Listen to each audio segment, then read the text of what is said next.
عليكم ورحمة الله تعالى وبركاته آد بأذن سلامي دمانتين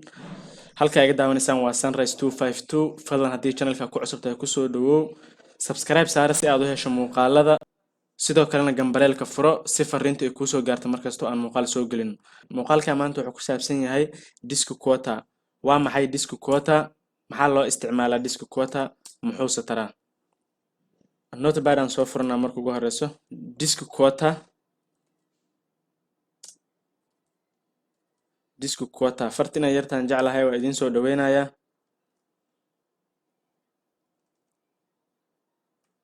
disk quota disk waxay tahay disk waxa weeye space quota macnaheedu waxa weeye limit taasoo u dhiganto space limit okay waa maxay space limit muxuu yahay space limit computerka waxa loo isticmaalaa laba qaab single user ama multi user computerka wuxuu ka dhaxayn karaa dad badan inay isla isticmaalaan ama inuu hal qof isticmaalo haddii hal qof computerkan uu isticmaalayo uma baahna disk quota haddii computerkan uu ka dhaxeeyo in ka badan hal qof ilaa 2 ilaa 3 waxa loo baahan yahay disk quota marka ugu horeyso waxa u baahanahay inaan computer kale isticmaalo sababtoo computerkan kuma tusi kari saas darteed waxaan isticmaalayaa applicationkan oo ah Oracle VM VirtualBox kaasoo lagu install gareyn karo software-rada saas darteed halkan waxa igu install gareysan server 2012 ayaa igu install gareysan serverka ayaan isticmaali doonaa user-radan halkan ayaan ku sameyn doonaa okay marka ugu horeyso waxaan u baahanahay partition ayaan u baahanahay lagu format gareeyay NTFS sidee partition loo sameeyaa sida partition loo sameeyo muuqaalada hore waa in ku soo tusay haddana dib ugu laaban kartaan inaad soo daawataan muuqaalkii hore ee sida loo sameeyo partitionka channelka ayaad ka heli doontaan description-ka hoosena waa idin soo dhigi doonaa insha Allah disk mgmt.mc ayaa leedahay kadibna disk management ayuu ku soo furayaa unallocated space ka right click siinaysaa new simple volume ayaa leedahay next ayaa leedahay maximum disk space kan dhan inaan isticmaalaan rabaa next aan leeyahay waa kana formatka file systemka waa NTFS sababtoo ah quota-ga wuxuu support gareeyaa NTFS kaliya ayuu support gareeyaa haddii aan ku format gareeyo file system kale quota-ga ima soo qabanayo saas darteed waa inaan isticmaalaa NTFS next ayaan leeyahay partitionka magac waa u yeelan karaa games oo kale next ayaan leeyahay sidaas ayuu ku format garoobay formatkana waxa weeye wuxuu ka dhigayaa partitionka mid diyaar u ah in la isticmaalo saas darteed partitionkan ayaan u baahanahay inaan xadido oo aan ka xadido user-rada badan ee soo gali doona computerkan ee isticmaali doona haddartan computerkan waxa ku login gareysan administrator inuu administrator iyo sidee ku garan kartaa computerkan waxa qoraysaa who am I halkaas ayaa uga jeedaa administrator computerkan hadda waxa ku login gareysan administrator okay waxaan rabaa marka inaan sameeyo user-rada inaan sameeyo u baahanahay laba user ayaan sameynayaa marka ugu horeyso meeqa user ayaa sameysan net users hal user-na ma sameysan administrator kaliya okay user ayaan sameynayaa waxaan leeyahay command-gan ayaan qorayaa net user-ka magaciisa oo Mohammed ah space abc@123 oo password-ka ah space \add enter completed successfully sidoo kalena net user ku kala ayaan sameynayaa ali la yiraahdo abc@111 space \add okay waan hubinayaa marka inay sameysmaan in kale net users aan leeyahay waa ku ujeedaa ali iyo Mohammed labadaba way sameysmaan okay disk quota ayaan sameynayaa marka hadartaan partitionka ayaan u imaanayaa administratorka kaliya ayaa sameyn karo disk quota-ga computerka waxaan administratorka ahayn waxba kama bedeli karaan ilaa permissionka la siiyo okay right click ayaan leeyahay partitionkan u imaanaa right click ayaan leeyahay properties aan ku dhufanayaa kadib geeskaas kore ay u jeedaan quota ay ku qorantaan ku dhufanayaa enable quota management ayaan leeyahay tan ku xigto deny disk space to users exceeding quota limit haddii aan ka taga midaan quota-ga wuu ii shaqeynayaa balse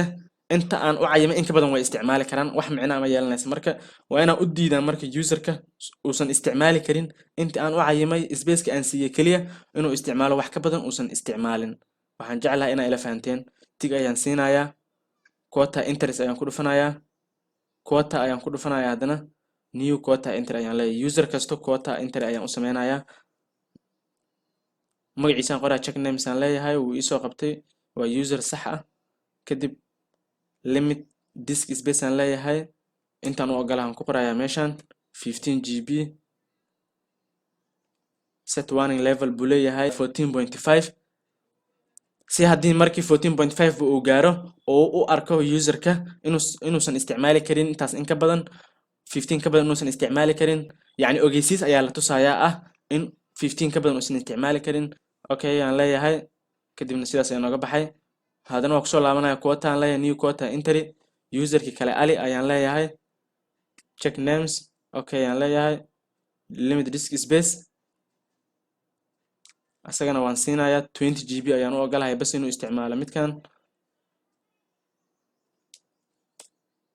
set warning level 19.5 GB okay ayaan leeyahay sidaas ayaan labadaba ugu sameeyay kadib apply ayaan leeyahay okay dheh okay sii dheh administratorka markii uu yahay partitionkan spacekiisu waa ujeedaan waa 58.5 GB balse haddii useradaas ay soo galaan Mohamed iyo Ali haddii soo galaan mid kasto midna 15 GB giis unbaa meeshan kusoo qormaayo midna 20 GB giis loo ogoliyo unbaa meeshan kusoo qormaayo haddaba aan eegna marka waan ka baxayaa waxaan leeyahay switch user Mohamed ayaan kusoo galayaa marka hore passwordkiisa ayaan qorayaa abc@123 sidoo kale sidee ku garan kartaa inuu userki Mohamed uu meeshan ku jiro who am I ayaa leedahay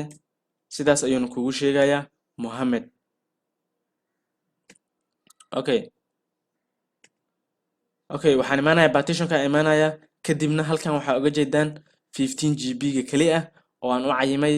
in meeshan ay ku qoran tahay intaas ka badanna uusan isticmaali karin userkan sidoo kale userka kale asagana switch user dheh userkan kale oo ali ah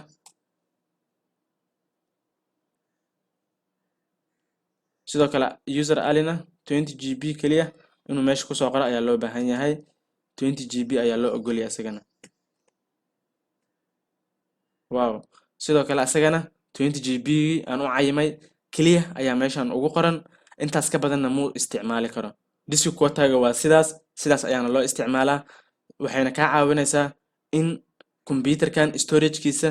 ama meesha wax lagu kaydiyo uusan user walba intuu imaado uusan soo rabo u isticmaalin waana xadidaysaa mid walbana waxaa siinaysaa GB u cayiman asaga oo gaar u ah ayaa siinaysaa intaas ka badanna muu isticmaali karo disk quota-ga waxaa loo isticmaalaa oo kaliya ah multi user computers computerada ay isticmaalaan hal user ka badan tusaale ahaan company-ga haddii uu leeyahay computerkaas waxaa macquul ah inay isticmaalayaan dad badan user badan inay isticmaalayaan saas darteed administratorka waxaa looga baahan yahay in uu kontrolo